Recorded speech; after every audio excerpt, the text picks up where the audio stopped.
What's going on, everyone? The Los Angeles Lakers have a real opportunity today to close out the Memphis Grizzlies. Ideally, you don't want to go into a Game 7 in Memphis. You were up 3-1. Lakers are at home, need to close out. And if they do so, they very likely will advance to the second round to play the Golden State Warriors. At least that's how it's shaping up. Golden State won the last game in Sacramento and are at home looking to close out as well. Their game should be finished before the Laker game, so Lakers will have an idea of who they're going to play, and hopefully it goes 7 so the Lakers get a little more rest. But regardless, the Lakers need to get the job done today. There's a lot of questions going on with Darvin Ham's rotation, right? The bench production has not really been there outside of Rui Hachimura. Rui Hachimura has been a real bright spot in this playoff run. I know some people were a little upset that Rui didn't play as much last game, but he also got into foul trouble early on, so that kind of disrupted the flow.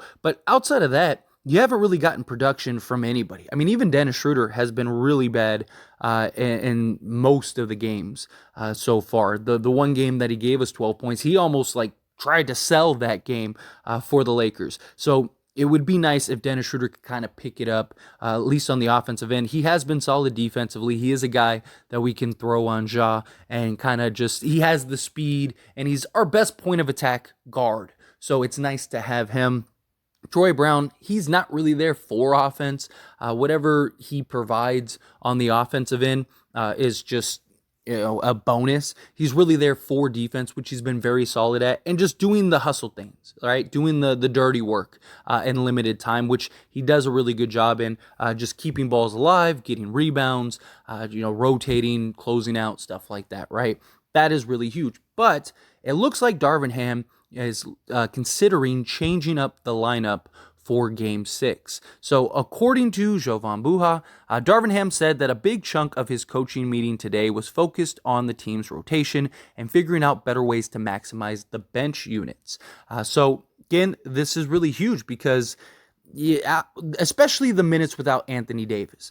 That's a big concern, right? What do the Lakers do when Anthony Davis goes and leaves the floor? Now, there's a couple options that Darvin Ham has here, right? One, you can keep the same rotation, just cut the minutes even shorter, right? Beasley's playing roughly 10 minutes. Troy Brown's playing about 10 minutes, right? Cut their minutes to 5 and just kind of have them there in little spots just to get guys rest, or just cut the rotation entirely. Just keep it Rui, Schroeder, and then you're starting 5. That is definitely an option that they can do. Problem is that you're still going to have to rest AD unless you're planning on playing him 48 minutes, which would not be a good look. Now, I've had people say, well, look at Jimmy Butler. Jimmy Butler, there's a reason Miami's probably not going to win an NBA championship. And 2, there's a reason every time Jimmy Butler gets to the conference finals, or the year that the Lakers played Miami, he was burnt. He was spent. It's because he's playing 45 minutes a game, right? It's kind of hard to play 45 minutes a game in and game out for a 7-game series and not get tired, not get exhausted, especially Anthony Davis with his history. It's just not something that is ideal. Anthony Davis has been playing about 35 to 38 minutes a game. You'd want to keep him in that ballpark, right? Get somebody to come in and kind of alleviate him for 10 to 13 minutes, somewhere around there. But Anthony Davis has said himself that he's ready to play 48 minutes if he has to. He says, whatever I need to do, that's what you prepare the whole season for. And, but you don't want to run the risk of him getting hurt, overexerting himself. He's still got more rounds that you have to play. He's still a huge factor. And we're going to need big games out of him, right? The last game, he gave us 31 and 19. I'm not saying he has to give us 30 and 20 every game, but we need at least 25 and 15, 25 and 12, something like that per game. And so you need him to be productive, especially on the defensive end. You need him to have the energy to give you the offensive production, but also the defensive production, because he is our grounding when it comes to defense. You have Jared Vanderbilt, who's been fantastic, but he's also an offensive liability. He gets points here and there, but they're purposely leaving him open and saying, beat us, right? So they have to figure that out. What do you do? How do you go about it? That's where Dennis Schroeder comes in, right? Having Schroeder and his ability to guard Ja is huge, right? Because at least he's a guy that can score and can get to the basket and do some other things. But he's not giving you the offensive production. It's a real concern. But to touch back and tie back into the Anthony Davis minutes, Mo Bamba is a player that many people want to see. I see a lot of comments from people in the live stream and stuff of like, hey, got to get Mo Bamba in there. Mo Bamba is the size. Why do you have Mo Bamba if you're not going to play him? Well, for starters, we got Mo Bamba because essentially we got him for free, and he was a project that we were willing to work on, right? He's a guy that has a lot of potential for the future, and I think he has a lot of potential to develop into a really great center. He's not the answer in this series. If we were to play Denver and some of their backups, he could probably get some minutes. If we play Sacramento, I think he'd be fine against Alex Len, but he is averaging like 3 fouls per 9 minutes of play. So that means in the time, let's say you give Anthony Davis 13 minutes of rest, right? Let's say you play him 35 minutes, right? Mo Bamba comes in, he plays 13 minutes. I mean, he's going to have probably 5 fouls by the time he comes out the game in that time. And that's not good. Fouls lead to free throws, which lead to early bonus time, right? Like, that's not what you need. He's a great shot blocker. He's got good length. He's a deterrent at the rim. Could you throw him out there for like 5 minutes and just see if he does anything? Sure, I guess. But why even risk it to begin with? If you were going to do that, you kind of want to do that in the game that you're up 3-1 in. Now it's like you have to lock in. You need to put your best guys out there on the court. Also, just his lack of discipline defensively is a real problem, especially if he has Ja coming at him full speed, or he has a Triple J guarding him, even Tillman, right? And Tillman's ability to just kind of pound inside. That's going to be difficult for Mo Bamba to deal with, and that leads to fouls, especially the way the whistle has been going in Memphis's favor. I mean, Memphis is getting everything that they could want from the refs, and the last thing you want is to see something like that where Mo Bamba is now got 3 straight fouls. We got to pull him out the game, and now you got a small anyway. And on the offensive end, real concern, right? I mean, unless he's knocking down that 3 ball consistently, he doesn't really provide much other offense other than maybe a lob threat, get a couple lobs here and there. Maybe you could get him some easy buckets here and there, but it's a guy that you can't really just dump the ball down to and let him go to work, right? It's not a guy that can really do that. And rebounding, how well is he going to rebound? And we've been winning the rebounding battle. Even last game, as bad as we seemed to be and as many opportunities they had, I mean, we tied in offensive rebounds and we won the rebounding battle by 2. It's not ideal, but we still won the rebounding battle, right? So I don't think Mo Bamba is the answer for this series. I think it's a really bad matchup for him, and that's very likely why he's not getting the rotation. So that brings up winning Gabriel, right? Winning Gabriel, based on the stats, which are very limited because he hasn't played much, he's been the best option. Now, in the time when Anthony Davis hasn't been on the court and winning Gabriel has been, the Lakers are only getting outscored by like a couple points.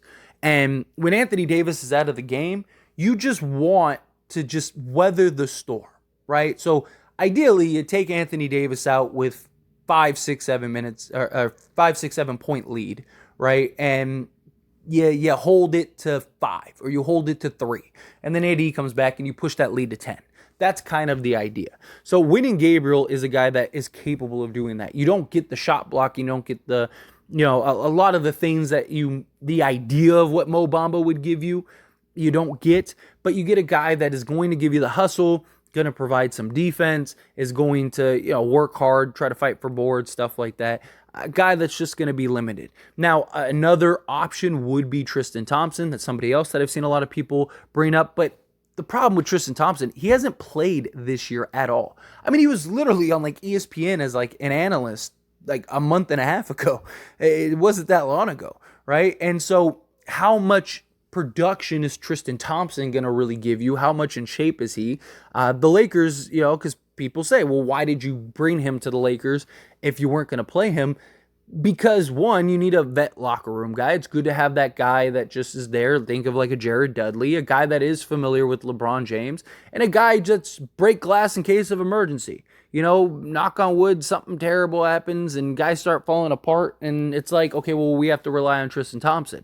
Like, it wasn't a sign and acquisition just to say, like, oh, hey, this is a guy that's going to get heavy minutes a game. I just think winning Gabriel is probably our best option right now, outside of the Anthony Davis minutes.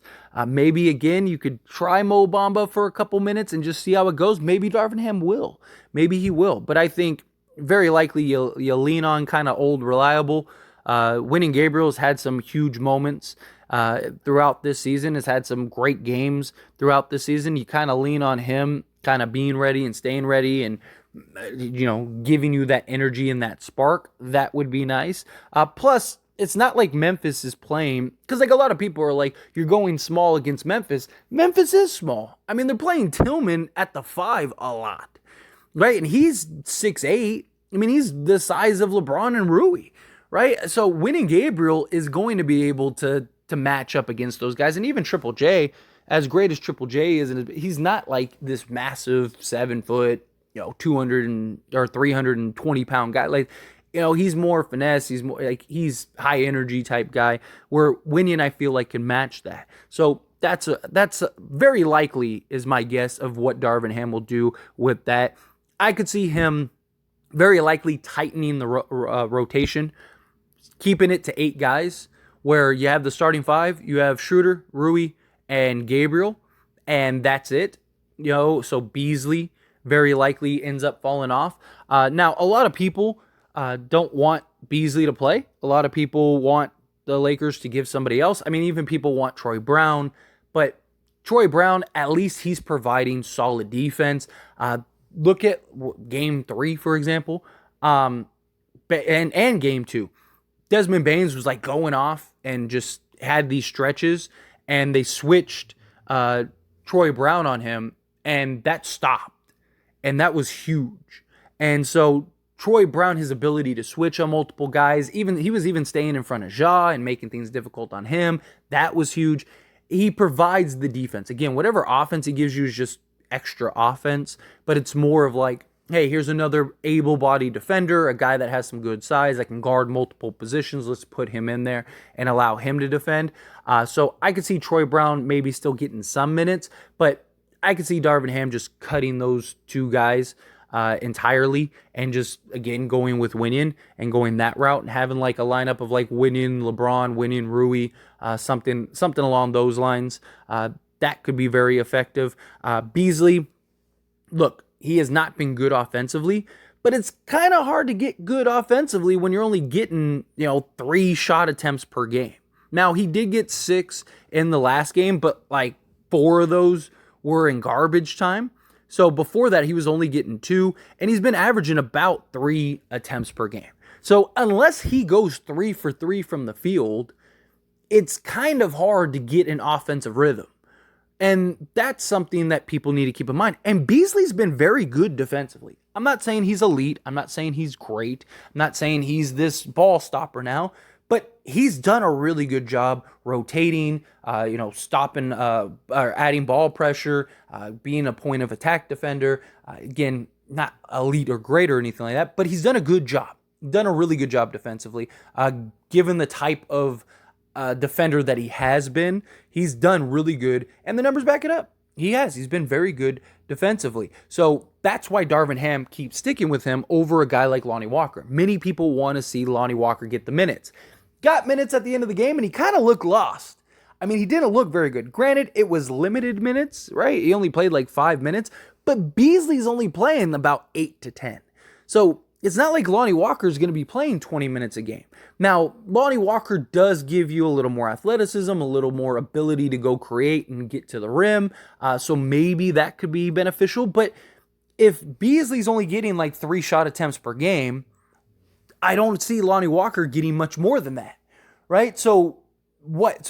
He's probably going to get 2 or 3 of those shots as threes. So maybe he gets 1 shot at the rim, maybe.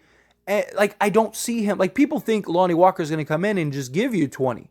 It's not going to happen because he's not going to get the shot attempts in order to do so. And he also lacks the defense. He's literally our worst defender statistically. So with that, you're losing the defense, and you're not going to get the offensive output that people think you're going to get. Now, maybe it could just be a nice little change, add a little athleticism, add a little, speed, change of pace. Lakers are leading the league, or leading the playoffs, I should say, in transition points and transition and stuff like that. It kind of sounds odd, because the Lakers just look very slow out there at times, but they are. I mean, they're leading the league in transition points and pace and all kinds. Like, they're doing a really good job. So, they're leading the Warriors and the Kings, and that game just looks nonstop, fast-paced, crazy. So you add in a Lonnie Walker. He's a guy that can get out and maybe get some points in transition. I'm not completely against the idea, but Lonnie Walker he's not going to be this high impact player that people think he's going to be. Like, people think Lonnie Walker is going to come in and you got another 16 to 20 point per game guy. Yeah, he was also taking like 16 attempts per game. He's not going to get that or anywhere close to that in the regular season or in this playoff run, right? He's just not. So you're not going to get defense. You're probably at best, if he goes, say, 3 of 4, let's say he gets 5 attempts. Say he goes 4 of 5, which would be insane per game, right? Then he's going to give you like 8 points. And yeah, you could argue that's more than Beasley, but if Beasley was getting 5 attempts per game, maybe he would be giving you that. Maybe he'd be giving you 8 or 9 points. That's the question, right? So I don't know. I don't think that he's the answer. But Darvin Ham, it's also a question of, like, do you even change anything, right? Like, the Lakers are up 3 games to 2 for a reason. So do you even run the risk of changing the rotation and bringing guys in that haven't played this playoff series and just go the route of tightening the rotation, right? So just leave Troy Brown and Lonnie Walker out and Beasley and just go with Schroeder, Rui, LeBron, AD, the starting 5, Schroeder and Rui, right? You could just go with those 7 guys, give Rui more minutes, stick to the small ball with Rui and LeBron, and just have that kind of be the case, and just weather that for 10 minutes per game and see how that works, and just try to do it in spots. Maybe give AD like little 2-minute spurts here and there, especially if the Lakers come out blazing and come out with that urgency and that effort from the beginning, then you could probably get away with it. But it's going to be interesting to see. It's going to be interesting to see what Darvin Ham does, if he does anything, and if so, what is it that he does, and how does he execute this? But anyway, as always, this is a discussion, so I pass the question on to you. Let me know your thoughts and opinions down in the comments below. What do you think Darvin Ham should do? I'd love to hear it. Let me know.